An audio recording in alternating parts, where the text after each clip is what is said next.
ngasi di card reading gi video ma tawse ko hai di card reading gi video se ina ma'am khangbira mani ko ina nungani khalo tho thamjai se group 1 group 2 ko clear quartz green aventurine ani se manungda ama khan se ko hadi aingonda hena khara hena he yeng matam da hek pam do ango bosina pambra clear quartz haraga di clarity ko clarity confusion gumba lai taba khota ba mai daro clear quartz ki magi kana ba se ko number 2 ko group 2 na green aventurine good luck abundance prosperity sugumba mayam se ne ko ado ahamba ama khala se ko ado tawgadori ba card reading sina kari no ha matam da relationship ki yeng se ko ngase de adi future of your relationship higher se ko se delay se ko haidi hoji hoji ai relationship se gi future kamaina to gadage have do do gi matang de yeng ase ko ado khanbi ro nga tang ko haidi nung se nga sai te mamang du dum ure na ko angu ko se khansira na tra sang ba se khansira ado ga haidi hoji haidi ai relationship se gi future kamaina to gadage ko haidi married oiro na tra gan married oiro haidi future da kamaina he na phago oi ga tra khot ka tra have na chingba mai tar ko yemina se ko guidance na kari laige tawgadaba tawroidaba na kari laige habado adumai tawraga ko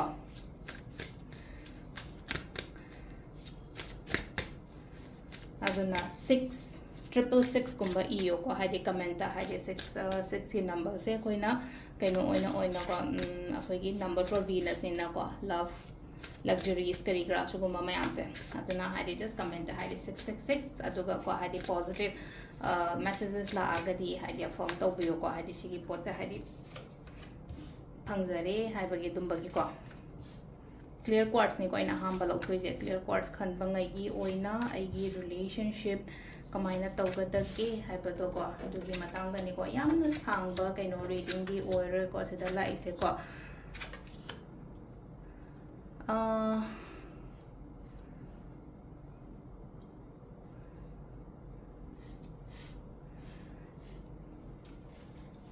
nungaitaba khotaba layena khalase hoji aigi present relationship shida kaino tawgano haidi give up tawgano haina lai ko give up tawgano give up tawba yade ko sida khanaba chainaba khotba yaringe avoid tawbiyo ko khana chainaba oro conflict kai kasu ma mayam je hai tare ko haidi khitang leiba yai ko adu tarada avoid kumba kai gumba tawbo ko khara adu dum leire ko aduga sileina ko haidi samna habada chance amutanga pibiba relationship sida haidi chance amutanga pibi haidi ngasai gi kaino to boy mota ko sto oge khotlage natra haidi phado mandre sigi poche haina dumaina to do so bude ko amutanga chance pibiyo haidi give up to gono khot kano kain taraga laiba dum kai gu na hadan aina sida chance pire natra haidi give up to da bida khot da bida dumaina leiraga di relationship se yam phana laiba last life sida haidi akomba da life ko judgment gumba life ko koina judgment gumba se phajana nushi janana laimina ba khotmina bada haidi rebirth gumba kai gumba dum oi ko rebirth means haidi long long namuk loina ma phasna hobo to hana gi dumaina ko amai taraga lai ko sile relationship se aduga haidi single ngai gi oina hara ko single ngai gi oina hara ko sila se ko haidi lakadoriba tha nipan mapan muki matung natraga haidi lakadoriba 2 years se da ko haidi 9 months tagina 2 years se da aphaba gumba aphaba relationship gumba kai gumba to maina lai ko ado present hazik oina haraga ti ko wakhan nungai na su leibiyo isha je khatang hai tare ko aduga yari ngai khanaba chaina ba khot pa su mai je avoid to aduga leina ko haidi second chance gumba kai gumba pibi ba hai tare ko life to oiro natraga hoji leiba present relationship second chance haga ni sai mi ma khangna maga haidi ngai experiences kai ka ma ma thiba ko pade ai to oge da to roige dra haidi amugan ai kana te namta kaino to jor maina adu mo su khan gano ba withdraw to thota ba hai tare ko situations kari ka lai ba kholi ba ma am se dei ko mi na di dum khra yeng chhan gani ba aina kaino ma aingonda mi phaba ma lakpo oiro ai mung yam nungai na lei na khale ta di mi ne chhan ba ko pa toxic environment di khatang toxic oi ko adu oiraga so se lei na ko environment toxic oi ba si di sha ju lei re ko haidi tarudra loire kaino tawrudra loire bangka sisina koi gi clear quartz ko haidi result ti oina haraga di haidi ko future relationship future se yam phana lai mi ne jen ba ko chan ma am to nga thok na bai da ma tai shana khatang protection precautions log ja ba re na ko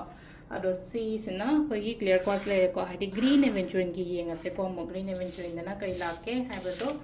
mo ye mineral se ko ma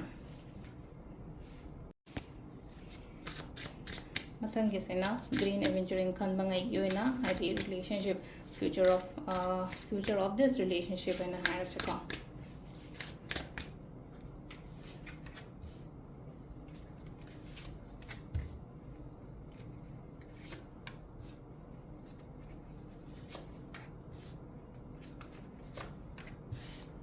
ꯂꯩꯔꯦ ꯑꯩꯈꯣꯏ card ꯃꯉꯥꯁꯦ green ꯈꯟꯕꯉꯩꯒꯤ ꯑꯣꯏꯅ ꯍꯥꯏꯔꯒꯗꯤꯀꯣ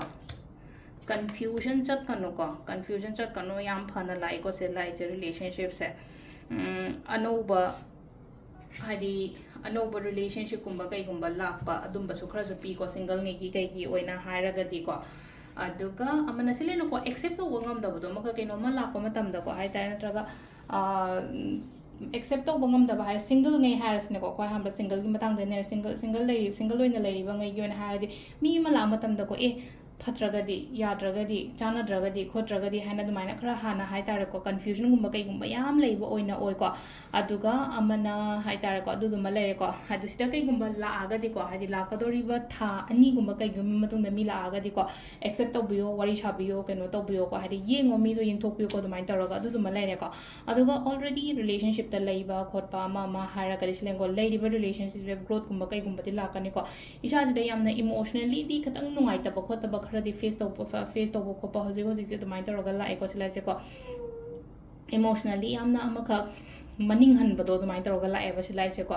ꯑꯗꯨꯝ ꯀꯩꯝ ꯇꯧꯅꯤꯡꯗꯕꯗꯣ ꯑꯃꯈꯛ ꯀꯩꯅꯣꯝ ꯇꯧꯕ ꯃꯇꯝꯗ ꯍꯥꯏꯇꯥꯔꯦꯀꯣ ꯈꯔ ꯗꯥꯎꯟ ꯆꯠꯄ ꯂꯣ ꯆꯠꯄ ꯈꯣꯠꯄ ꯑꯗꯨꯃꯥꯏꯅ ꯇꯧꯔꯒ ꯑꯗꯨꯕꯨ ꯍꯥꯏꯇꯥꯔꯦꯀꯣ ꯍꯥꯏꯗꯤ ꯁꯤꯗ ꯂꯩ ꯑꯗꯨꯃꯥꯏꯅ ꯍꯥꯏꯗꯤ ꯏꯃꯣꯁꯅꯦꯜ ꯋꯦꯁꯦ ꯉꯁꯥꯏꯒꯤ ꯍꯥꯏꯗꯤ ꯏꯕꯥꯏꯅꯤꯒꯤ ꯃꯔꯛꯇ ꯅꯠꯇ꯭ꯔꯒꯁꯨ ꯉꯁꯥꯏꯒꯤ ꯑꯩꯒꯤ ꯑꯀꯣꯏꯕꯗ ꯂꯩꯔꯤꯕ ꯃꯤꯁꯤꯡꯗꯨꯅ ꯃꯔꯝ ꯑꯣꯏꯔꯒ ꯈꯣꯠꯂꯒ ꯑꯗꯨꯝꯕꯁꯨ ꯑꯗꯨꯝ ꯑꯣꯏꯕꯁꯨ ꯑꯗꯨꯝ ꯌꯥꯎꯒꯜꯂꯦꯀꯣ ꯁꯤꯂꯥꯏꯁꯦꯀꯣ ꯅꯕꯥꯏꯅꯤꯒꯤ ꯑꯣꯏꯅ ꯍꯥꯏꯔꯒꯗꯤ ꯌꯥꯝ ꯅꯨꯡꯁꯤ ꯆꯥꯟꯅꯅ ꯂꯩꯕ ꯈꯣꯠꯄ ꯑꯗꯨꯃꯥꯏꯅ ꯇꯧꯔꯦ ꯍꯥꯏꯁꯦ ꯇꯨ ꯑꯣꯐ ꯀꯞꯁ ꯃꯦꯟꯁ ꯍꯥꯏꯗꯤ ꯑꯦꯛꯆꯦꯟꯖ ꯑꯃꯁꯤꯁꯦꯀꯣ ꯃ꯭ꯌꯨꯆꯨꯋꯦꯜ ꯑꯟꯗꯔꯁꯇꯦꯟꯗꯤꯡ ꯑꯗꯒꯤ ꯃ꯭ꯌꯨꯆꯨꯋꯦꯜ ꯔꯦꯁꯄꯦꯛ ꯀꯔꯤ ꯀꯔꯥ ꯑꯗꯨꯝꯕ ꯃꯌꯥꯝꯗꯣ ꯃꯥꯅꯁꯨ ꯕꯦꯕꯥꯔꯁꯨ ꯇꯧꯕꯤꯕ ꯅꯨꯡꯁꯤꯕꯤꯕ ꯅꯨꯡꯁꯤꯅꯅ ꯂꯩꯃꯤꯟꯅꯕ ꯈꯣꯠꯃꯤꯟꯅꯕ ꯑꯗꯨꯃꯥꯏꯅ ꯇꯧꯔꯒ ꯄꯤꯔꯤꯀꯣ ꯁꯤꯗ ꯂꯥꯛꯏꯁꯦ ꯑꯗꯨꯗꯨꯅ ꯍꯥꯏꯗꯤ ꯒ꯭ꯔꯤꯟ ꯑꯦꯗꯚꯦꯟꯆꯔꯤꯡꯒꯤ ꯑꯣꯏꯅ ꯍꯥꯏꯗꯤ ꯐꯗꯤ ꯐꯩ ꯇꯧꯔꯣꯏꯗꯕ ꯈꯣꯠꯀꯗꯕ ꯍꯥꯏꯔꯒꯅ ꯀꯩꯅꯣ ꯇꯧꯒꯅꯣ ꯀꯟꯐ꯭ꯌꯨꯖꯟ ꯆꯠꯀꯅꯣ ꯏꯃꯣꯁꯅꯦꯜ ꯑꯣꯏꯒꯅꯣ ꯑꯗꯨꯒ ꯄ꯭ꯂꯁ ꯂꯩꯅꯀꯣ ꯍꯥꯏꯗꯤ ꯀꯩꯅꯣꯝꯃ ꯈꯨꯗꯣꯡꯆꯥꯕ ꯑꯃ ꯂꯥꯛꯄ ꯃꯇꯝꯗ ꯑꯦꯛꯁꯦꯞ ꯇꯧꯀꯣ ꯍꯥꯏꯗꯤ ꯏꯒꯅꯣꯔ ꯇꯧꯕꯩ ꯃꯍꯨꯠꯇ ꯑꯗꯣ ꯁꯤꯗ ꯂꯩꯔꯦ ꯉꯁꯤꯒꯤ ꯑꯣꯏꯅ ꯔꯤꯂꯦꯁꯟꯁꯤꯞꯀꯤ ꯀꯥꯔꯠ ꯔꯤꯗꯤꯡ ꯃꯌꯥꯝ ꯊꯦꯡꯛ ꯌꯨ